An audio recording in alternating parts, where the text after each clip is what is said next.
My name is Marcus Cole. I'm 39 years old. I used to believe Christmas meant showing up no matter how long the drive, how late the workday ran, or how many bills I quietly covered, so everything looked perfect when everyone else walked in. Last December, that belief ended. The emails never came.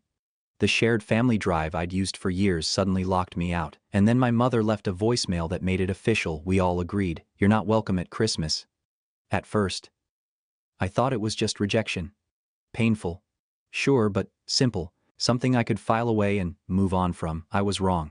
What I uncovered next was something colder, more deliberate. This wasn't a last-minute decision. It was a system already in place, one that had been quietly removing me long before that message ever reached my phone. Because while I was being erased from group chats, photos, and invitations, I was still the one paying for everything. The mortgage, the utilities, the insurance, every cost that kept their house warm, lit, and ready for the holidays. I was no longer invited to. And when I finally heard what they said about me behind closed doors, I made a decision. A quiet one, a clean one. The kind that doesn't sound loud when it happens but leaves nothing standing afterward. Stay with me. Because by the end of this, you'll understand how one man they thought they could erase became the reason their entire Christmas collapsed. It was a Tuesday morning in early December. Cold enough that the windows in my apartment in Raleigh carried a thin film of frost. I sat at the kitchen table with a mug of coffee that had already started to cool. My laptop open in front of me, waiting for something I knew somewhere under the surface wasn't coming.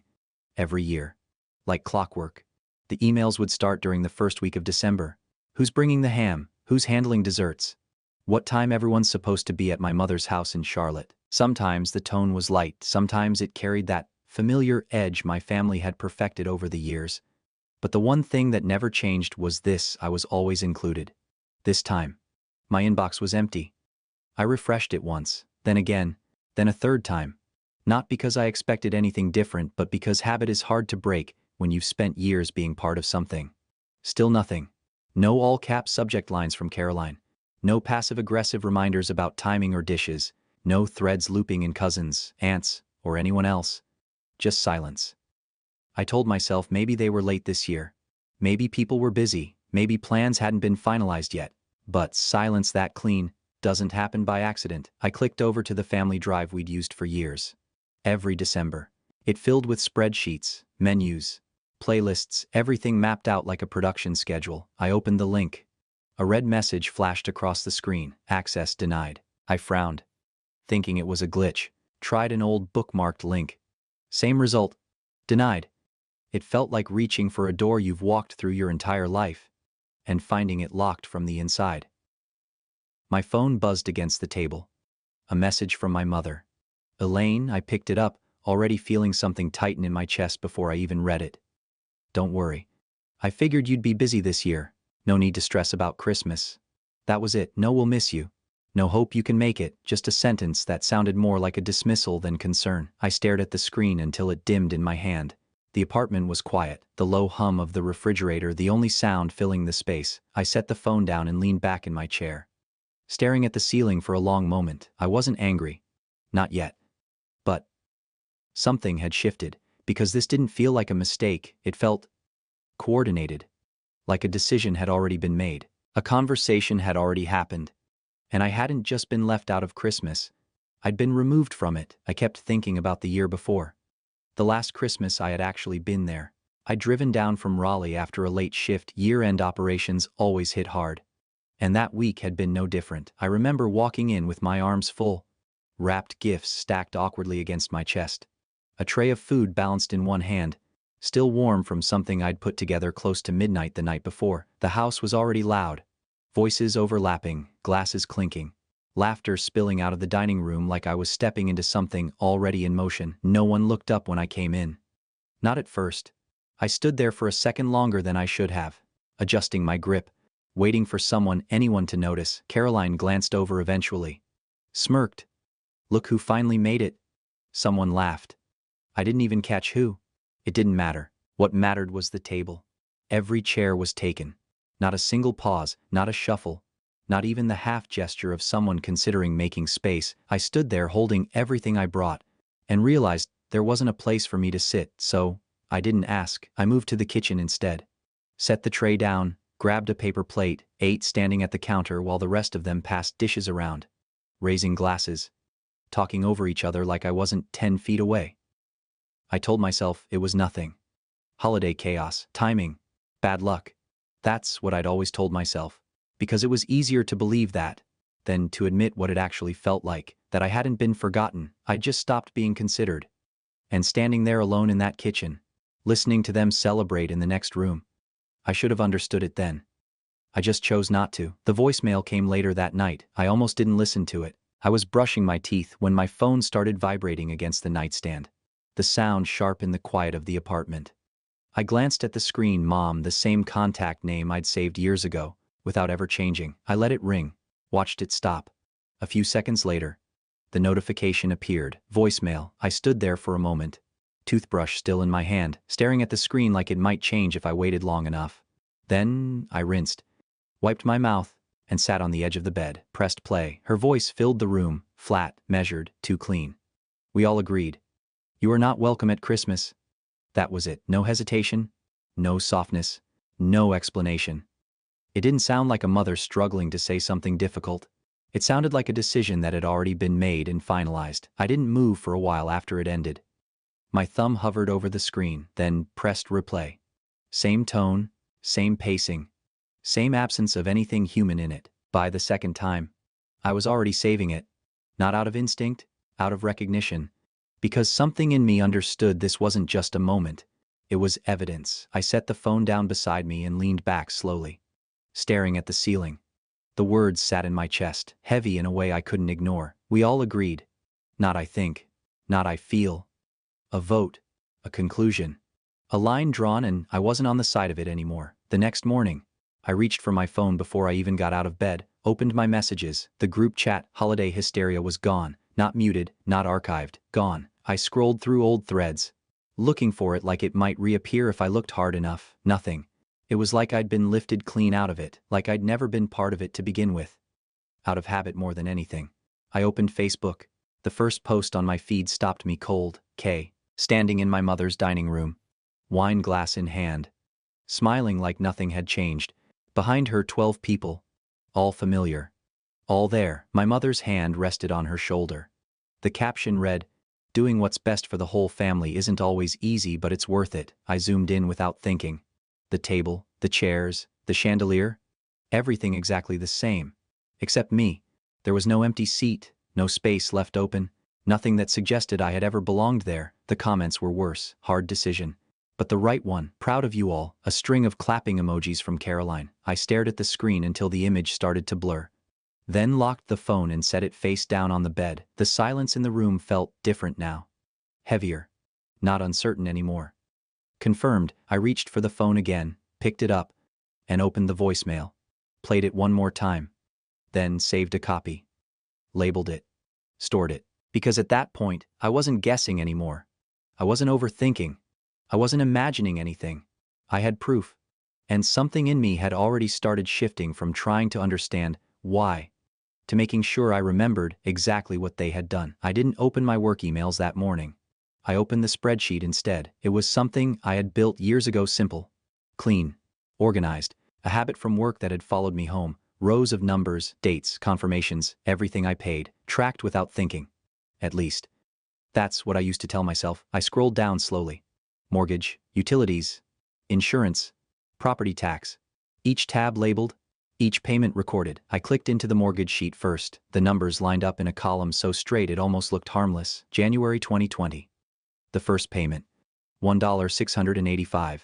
Then February, March, April, all the way down. 48 entries, 48 months of the same amount leaving my account like clockwork. I ran my finger down the screen, not because I needed to, but because I needed to feel the weight of it, in a way numbers alone didn't show.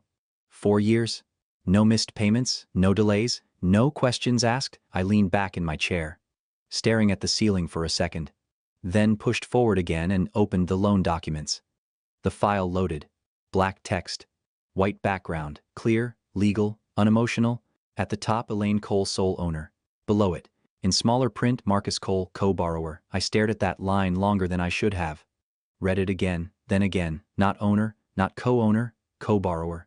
The one who makes the loan possible, the one responsible if anything goes wrong. But, with no claim to the property itself, I let out a slow breath, my jaw tightening without me realizing it. For years, I'd told myself this was temporary, that once things stabilized, we'd refinance, that my name would come off, that it was just helping. I remembered standing in her kitchen when she asked me to sign, the way she waved it off like it was nothing. Just until the bank feels comfortable, Marcus, I had nodded. Because back then, I didn't question things like that. I trusted her. I switched tabs, utilities, electric, gas, internet, each one tied to my name, each one set to auto-pay. Monthly amounts shifting with the seasons. $312, $358, $421, all of it coming out of my account. All of it keeping that house running. I thought about every night they hosted something there. Every birthday. Every holiday. Lights on, heat running, oven going, people laughing in rooms I paid to keep warm, and no one ever asked how it was being covered. No one ever offered to split it. It was just assumed. Marcus handles it. That's what I had been. Not a son, not a brother, a system. Something that kept everything moving without needing acknowledgement. I closed the spreadsheet slowly and sat there for a long moment, my hands flat against the table. The apartment was quiet, but the silence felt different now. Sharper, cleaner, because this wasn't about being excluded anymore. This wasn't about feelings. This was structure. Documented, legal, real. I stood up, walked to the kitchen drawer, and pulled out the folder where I kept physical copies of important documents. Flipped it open, ran my thumb over the notary stamp, over the signatures, over my own name, signed in a place that gave me responsibility. Without giving me anything back, I closed the folder and set it down carefully, and that's when it settled in. Clear, unavoidable. I hadn't been supporting my family. I had been financing a system that didn't include me. Once I saw it, I couldn't unsee it. It wasn't just the mortgage, it wasn't just the utilities, it was everything. I sat back down, opened my email, and started digging, not randomly, not emotionally, methodically. Search bar, receipts, orders, shipping confirmations. The first one I opened was from 3 years earlier. A holiday shipment, multiple packages, expedited delivery. I remembered that week. Late nights at work, driving straight from the office to a shipping store just before closing. Standing there with boxes stacked against the counter, each one labeled in my handwriting. Inside them were gifts I'd spent months picking out. A bracelet Caroline had mentioned once in passing. A scarf in a color my mother used to wear all the time. Ornaments that matched ones we had when I was a kid. I remembered swiping my card without hesitation. Because it felt like it mattered, like it would land the way I intended. A few days later, I saw the photos. I could still picture them without opening the app. My mother's living room, wrapping paper scattered everywhere, people smiling, holding the exact things I had sent. I found the post, scrolled down, there it was. Caroline wearing the bracelet, my mother with the scarf draped over her shoulders. The caption, from all of us. I read it once, then again, slower, waiting out of habit for my name to appear somewhere in the comments. It didn't, not once, just thank yous, heart emojis. People praising the family for being so thoughtful. I leaned back in my chair, the phone still in my hand, and that same feeling came back, not sharp, not sudden, just familiar. Like something I'd been stepping over for years without stopping to look at it. I kept going. Birthdays, receipts for cakes I ordered, decorations I paid for, furniture I helped choose, then delivered myself.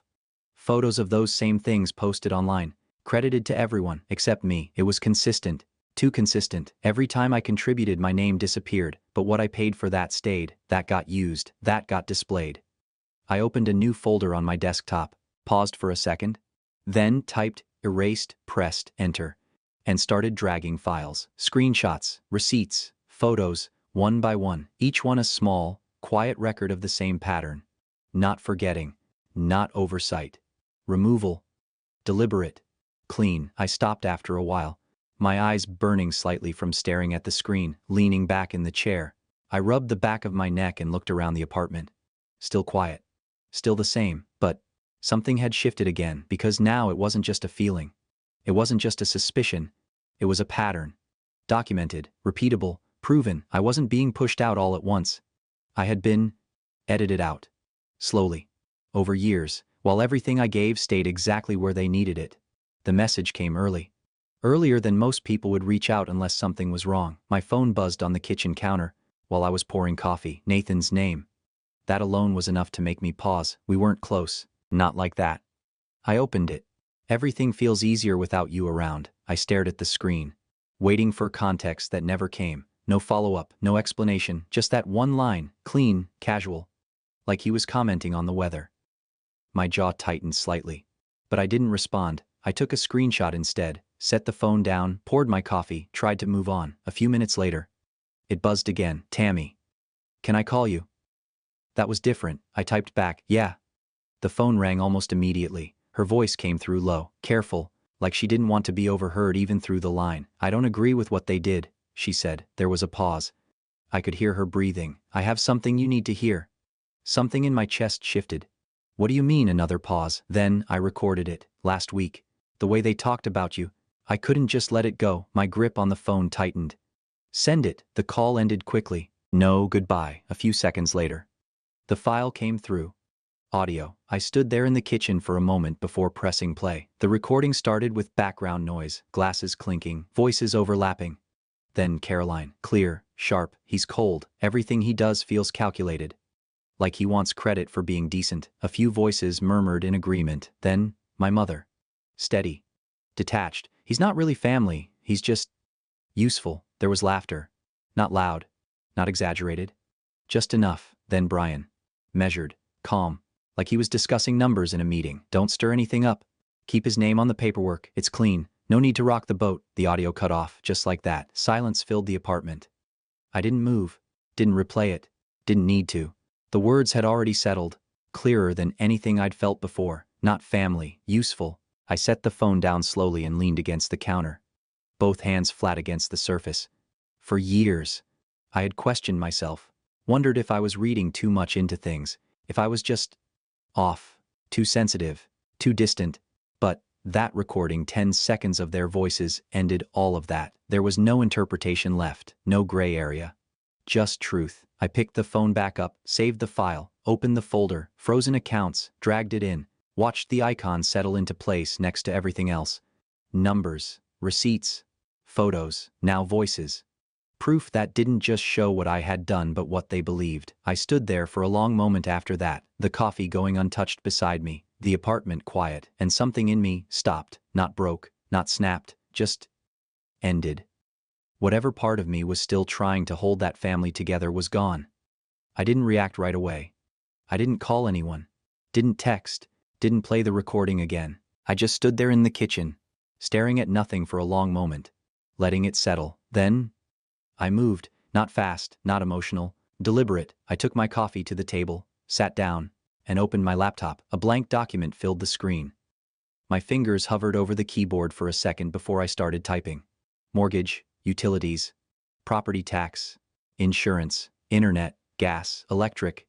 Every account tied to that house in Charlotte. Every line that connected me to them. The list grew longer than I expected. But nothing on it surprised me. That was the worst part. None of this was new. I just hadn't been looking at it this way. I reached for a notepad and started writing everything down by hand. Account numbers, login emails, billing cycles, next draft dates. December 27th, electric. January 1st, mortgage, January 3rd. Property tax escrow. Each number went onto the page clean and steady, no shaking, no hesitation. This wasn't anger. This was structure. Once the list was done, I opened my browser. Typed in the bank's website. My login screen appeared. For a second, I just looked at it. Years of access, years of quiet control. Then, I signed in. The dashboard loaded. Balances, history, everything exactly where it had always been. I clicked into the mortgage account, scrolled through the payment history. 48 months, on time. Every time. At the bottom of the page, there was a small option tab. I clicked it. A drop-down opened, manage account. Pause, freeze, cancel autopay. The words looked simple, neutral, like they didn't carry any weight at all. I sat there for a while, my hand resting near the trackpad, not moving. This wasn't something I was going to do halfway. So I closed the tab, went back, started building the file first, a new folder on my desktop, evidence. Inside it, I began dragging everything in. Mortgage statements, utility confirmations, tax records, insurance documents, screenshots of payment histories. The voicemail from my mother. The Facebook post. The receipts. The photos. And finally the audio Tammy had sent. Each file dropped into place like it belonged there. Because it did. I wasn't building a case for them. I was building it for myself. So I would never question this again. When I finished, I sat back and looked at the folder. It was full, complete, documented. That's when I went back to the bank tab, logged in again, opened the mortgage account, scrolled down, clicked options. This time, I didn't pause as long. My cursor moved, hovered, then clicked freeze account. A confirmation window popped up. I read it once, then pressed confirm. The screen refreshed. A small green check mark appeared. Your request has been submitted. I let out a slow breath I didn't realize I'd been holding. Set my hand flat on the table. It was done. But I wasn't finished. I opened the electric account next, logged in, checked the balance, 0. Of course it was. Autopay had already taken care of it. I clicked into settings, found the option. Suspend service. Before clicking, I took a screenshot, saved it, dropped it into the evidence folder. Then, I pressed the button. A confirmation email came in seconds later. Service scheduled to end December 24th. 6:0 p.m. I stared at that timestamp for a second longer than necessary, then moved on. Gas, internet, insurance. Each one the same process. Log in, document, screenshot, suspend, save confirmation. No rush, no mistakes. By the time I finished, it was past 3 a.m. The apartment was completely silent. My shoulders ached slightly from sitting too long. But my mind felt clear, clean. I leaned back in the chair and looked at the desktop. 2 folders sat there, evidence, frozen accounts, side by side, everything I needed, everything I had carried, and everything I had just stopped. I opened one more document before closing the laptop, drafted 3 emails. One to a local reporter I knew from years back, one to the nonprofit my mother had built her image around, and one to Brian's supervisor at the bank. No accusations, no emotion, just facts, attachments, proof. I saved them all as drafts, not sending them yet, but ready. When I finally shut the laptop, the clock read 3:47 a.m. I stood up slowly, walked to the window, and pulled the blinds back. The street outside was empty, cold, quiet. A house across the road glowed with Christmas lights, red and green, blinking in steady rhythm. For the first time in a long time, it didn't bother me. I rested my hand against the glass, letting the cold settle into my palm. They had called me cold. Maybe they were right, because cold doesn't panic. Cold doesn't beg. Cold knows exactly when to stop feeding something that was never built to keep you in it. I let the blinds fall back into place and turned away. The apartment settled into silence behind me. But this time, it wasn't empty.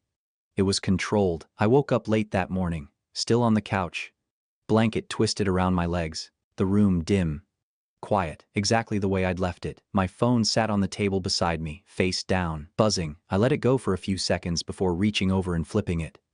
Notifications flooded the screen, one after another. Cousins, group chats I wasn't even part of anymore. Direct messages. I opened the first one. Power just went out. Another came in immediately after. Everything's black. Mom is yelling. I sat up slowly, my eyes moving across the screen as the messages stacked. Catering tried to run the card. It declined. No one can pay for anything. What is happening? I didn't move, didn't respond, just kept reading.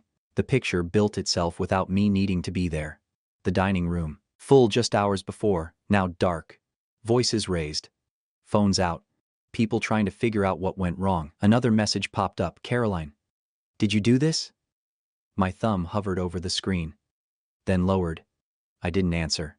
Didn't need to. More messages, faster now, more frantic. Elaine called Duke Energy. They said the account is inactive. She's screaming at them.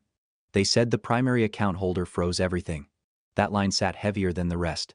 Primary account holder. Not a guess, not confusion, a fact. I leaned back against the couch, the phone still in my hand, watching it light up over and over again. Each message another piece of the same moment. Kids crying because the lights wouldn't come back on. Someone trying to start the fireplace. Guests grabbing coats. Voices dropping into whispers, then rising again into blame. Another one from Nathan. People are leaving. A pause. Then, half the table's gone. I exhaled slowly, setting the phone on the table in front of me. Screen still facing up this time, letting the messages roll in, their chaos, my silence. At 6:35, Caroline's name appeared again. Answer me. This is your fault. I watched it fade without touching it. A few minutes later. Tammy. Quieter. As always, they know it was you. No one's saying it out loud. But they know. I read it twice. Set the phone down again, my breathing steady, even. Across the street, through the window, a house glowed warm with Christmas lights. Laughter carried faintly through the glass, distant, normal. I stood up and walked over. Resting my hand against the window, the cold seeped into my skin. Grounded me, behind me. The phone buzzed again. And again. Then slower. Then stopped. The last message came through around 7. Nathan. Everyone's gone, house is dark, Mom keeps saying your name. I didn't pick up the phone, didn't respond, didn't need to. I stood there for a long moment, looking out at the quiet street, then turned away. Back into my apartment. Still lit. Still warm. Still mine. I didn't expect it to spread that fast. I thought it would stay contained inside that house.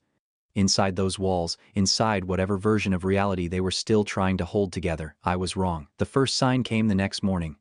A notification at the top of my phone. Charlotte, Observer. I almost ignored it. Then I opened it. The headline was short, clean. Elaine Cole steps down from annual charity Christmas event. I sat up a little straighter, reading it again, then opened the article. It didn't say everything. Not directly. But it said enough. Concerns regarding financial inconsistencies, questions about undocumented contributions, leadership transition effective immediately. Her name was still there. But not in the way she would have wanted. Not praised, not highlighted. Just referenced. Like something already being removed. I read it once, then closed it. Set the phone down. Took a breath. A second one, slow. Because I knew this wasn't the end of it. And it wasn't. About an hour later. My phone rang. Rachel Carter. I hadn't spoken to her in years, not since a charity event we'd crossed paths at. I answered. Her voice was direct. Professional. I received documentation regarding long-term financial contributions tied to the Cole property. Can you confirm they're authentic? I walked into the kitchen, leaning against the counter. Yes. A pause.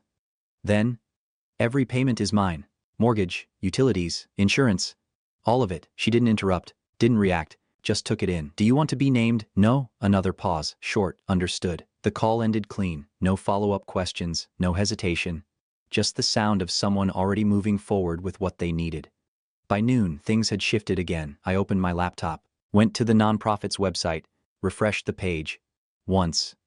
Twice. Then. I saw it. Her name was gone. Where there had been photos, quotes, mentions of her involvement, there was nothing. No explanation. No statement. Just absence. Clean. Deliberate. I leaned back slightly, staring at the screen. That kind of removal doesn't happen slowly. It happens when people already know enough to act. My phone buzzed again. Caroline, all caps. What did you send? Another message right after. K. You've destroyed everything. Then Nathan. No words. Just a photo. The house. Dark. Candles in the windows. I stared at it for a second longer than I meant to. Then locked the phone. Set it down. A few minutes later, another call came through. Unknown number. I answered. A man introduced himself, compliance officer. From the bank where Brian worked. His tone was controlled. We've received an audio file involving statements made by Mr. Mercer regarding loan documentation practices. I didn't say anything. He continued. Effective immediately. He's been placed on administrative leave, pending review. There was a brief pause. Is there anything further you'd like to provide? I kept my voice even. Everything relevant has already been sent. Another pause. Then.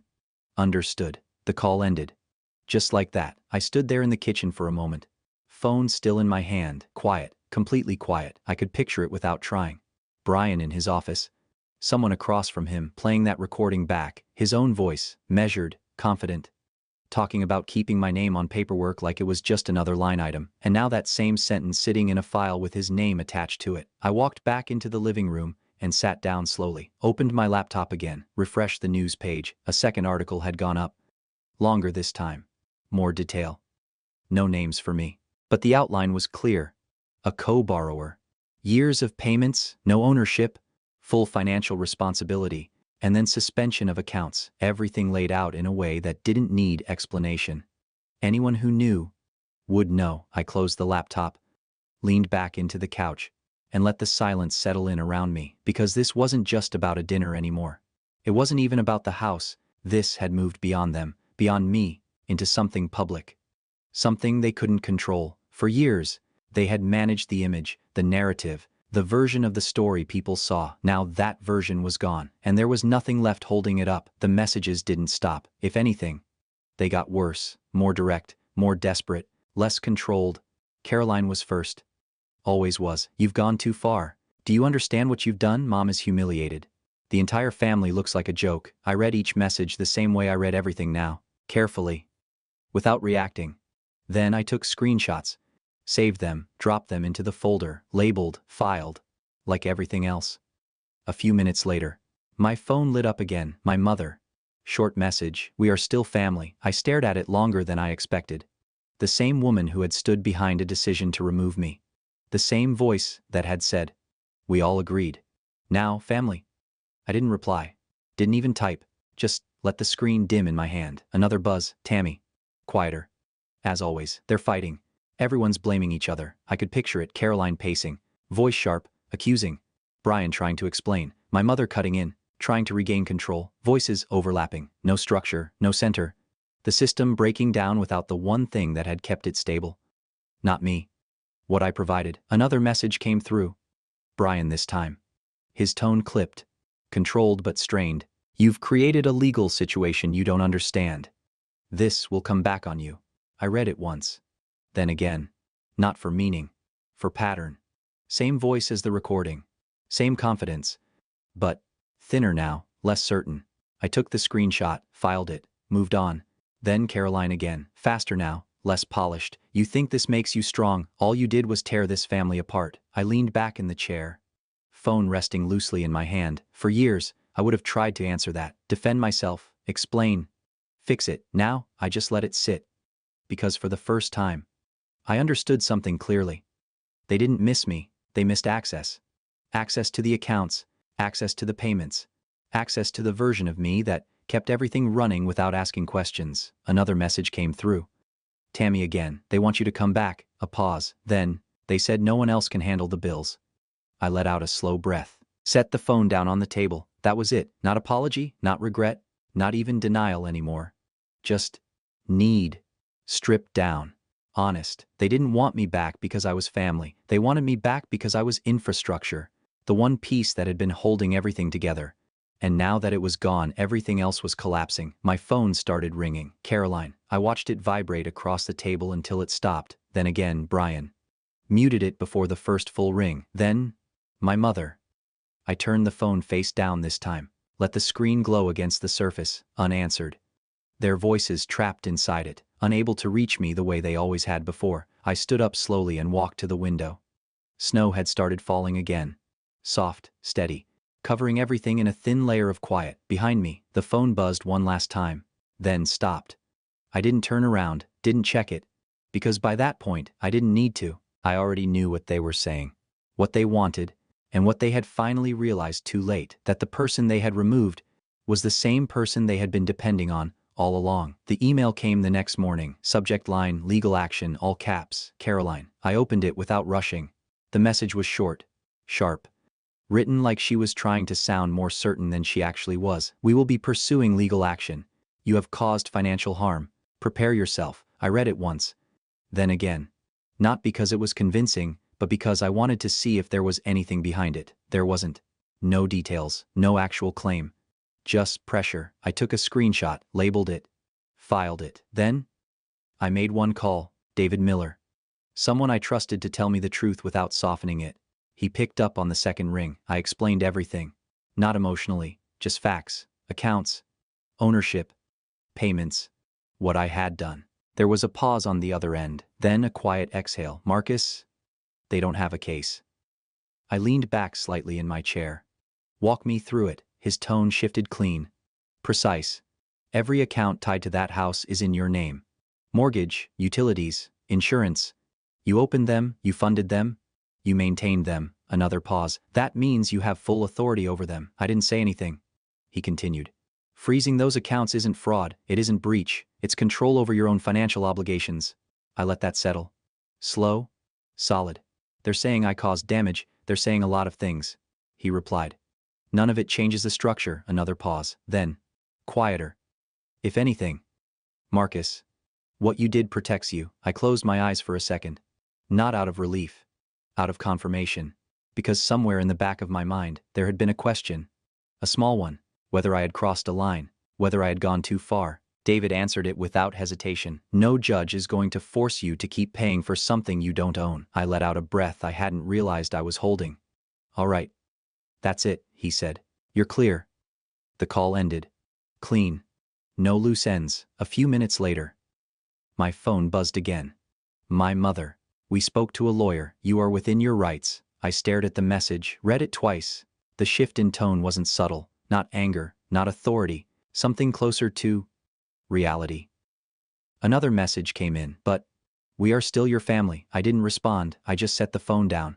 Because at that point there was nothing left to argue, nothing left to prove. The law had already said everything that needed to be said, and for the first time since this started, there was no weight left behind their words. The knock came the next afternoon, soft, measured, not the kind that demands attention just enough to be noticed. I wasn't expecting anyone. For a second, I stood there in the middle of the apartment, listening, debating whether to ignore it. Then, it came again. I walked over and opened the door. Norma Fisher stood there. 2 doors down, late 60s. Always polite in passing. Never more than a nod or a quiet hello. She held a small plate covered in foil. Oatmeal cookies, she said, offering a small smile. Figured you might need something warm. I stepped aside and let her in. The apartment filled with the smell of cinnamon and sugar. As she set the plate on the counter, she didn't rush to speak, just sat on the edge of the couch, folding her gloves carefully in her lap like she had all the time in the world. I saw the news, she said after a moment. About your mother? I leaned against the counter, arms crossed loosely. People talk, she added. They always do. There was no judgment in her voice, just observation. She looked up at me then, steady. You're stronger than they ever gave you credit for. I didn't answer right away. Didn't know how to. Because it didn't feel like strength. It felt like stopping. Norma tilted her head slightly. I've lived long enough to recognize a pattern, she said. People like Elaine, they don't push away the weak ones. A pause. They push away the ones they can't control. That landed harder than anything else had. Not because it was new, but because it came from someone who wasn't inside it. Someone who didn't benefit from it. I nodded once. Slow. We sat there for a while after that. No heavy conversation. No analysis. Just quiet. I ate one of the cookies. It was simple. Warm. Real. When she stood to leave, she paused at the door. You don't need them to prove your worth, she said. Then she was gone. The apartment felt different after that. Not louder, not brighter. Just steadier. 2 days later, Tammy came by. No warning.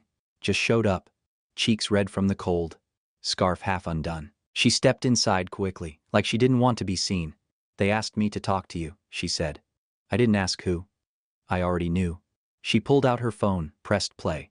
The recording was shorter this time. Messier. Voices overlapping. Caroline, sharp. We need him back. No one else can handle the bills. Brian. Lower reputation's already hit. My mother cutting in. Maybe if he sees we still want him. The audio ended. Tammy looked at me, searching for something. An answer. A reaction. I leaned back slightly against the counter. Tell them to figure out how to keep the lights on, I said. Before they worry about me. Her mouth curved into the smallest smile. Like she expected that. We made tea, talked about her classes, deadlines, normal things. And for the first time in a long while, the conversation didn't circle back to my family. When she left, the apartment went quiet again, but it wasn't the same kind of quiet. It wasn't something pressing in. It was something holding. I looked around the space, small, simple, mine. And it hit me, clear and steady. Peace didn't feel like belonging. It felt like absence. The absence of noise, of pressure, of being needed for the wrong reasons. I didn't miss the table anymore. I didn't miss the house. I didn't miss them. The drive to the bank was quiet, the road still edged with old snow, pushed into gray piles along the sidewalks. The sky low, heavy. The kind of winter morning that keeps everything muted. I parked, turned off the engine, and sat there for a moment. The folder rested on the passenger seat. Thick, organized, every document I needed inside it. I picked it up, stepped out of the car, and walked in. The warmth hit immediately. Clean, neutral, controlled. A teller greeted me, directed me down a short hallway to an office in the back. I knocked once and stepped inside. The officer looked up, gave a professional nod. Morning.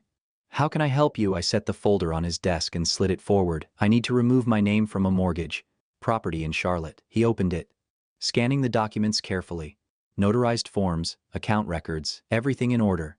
His pen tapped lightly against the desk once before he looked up. This releases you from all financial responsibility tied to the loan, he said. You're certain you want to proceed?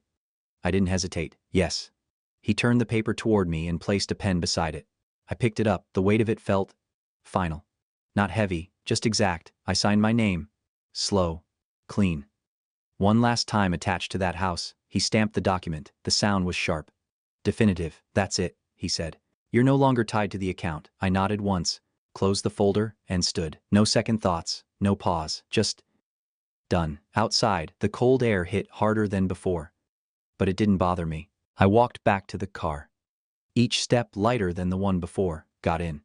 Sat there for a second, hands resting on the wheel, then exhaled, long, steady. Back in my apartment, I set the folder on the table and opened my laptop. The frozen accounts folder stared back at me. Files, proof, records of everything. For a moment, I scrolled through them, then stopped. Closed the laptop because I didn't need it anymore. It wasn't protection now. It wasn't leverage. It was closure. I walked to the window, coffee in hand, and looked out at the street. Snow falling again, soft, quiet, covering everything evenly. I spoke out loud, not to anyone else, just to make it real. I didn't destroy them. A pause. I just stopped carrying them. The words settled in the room. Clear. Unarguable. For years, I thought leaving would feel like loss, like something being taken. But standing there, watching the snow fall over a city that had nothing to do with them, I understood something I hadn't before. Walking away wasn't cruel. It was necessary, and for the first time in a long time, there was nothing left pulling me back. I made coffee the next morning and didn't rush. Didn't check my phone first, didn't open my laptop, just stood there for a minute, letting the quiet settle in before anything else touched it. The apartment was still. No notifications, no messages, no noise leaking in from a life that no longer involved me. I carried the mug to the window and sat down. Snow was still falling. Slow. Steady. Covering everything in a clean layer that made the city feel reset. I watched it for a while before speaking. Not loudly. Just enough to hear it outside my own head. I didn't destroy them. A pause. I just stopped giving them access to my sacrifice. That was the truth of it. For years, I thought loyalty meant endurance. That being a good son, being a good brother, meant absorbing whatever came with it. The silence, the dismissal, the expectation. I thought if I just kept showing up, kept paying, kept holding everything together, it would eventually mean something. It didn't, because they never needed me. They needed what I provided. And the moment I understood that, everything changed. Walking away didn't make me cold. It made me clear. Clear about what I was willing to carry and what I was finally done carrying. If you've ever found yourself in that position, holding up a system that would erase you the moment it became convenient, I hope you hear this. You're not wrong for stepping back. You're not cruel for choosing peace over obligation. Sometimes, the strongest thing you can do is stop funding your own absence. If this story felt familiar in any way, tell me where you're watching from. Share your experience in the comments. And if you want more stories like this, real, raw, and unfiltered, make sure you subscribe. There's more coming. This story was created by Fish Tells Stories for entertainment purposes only. Please do not replicate or apply these actions in real life.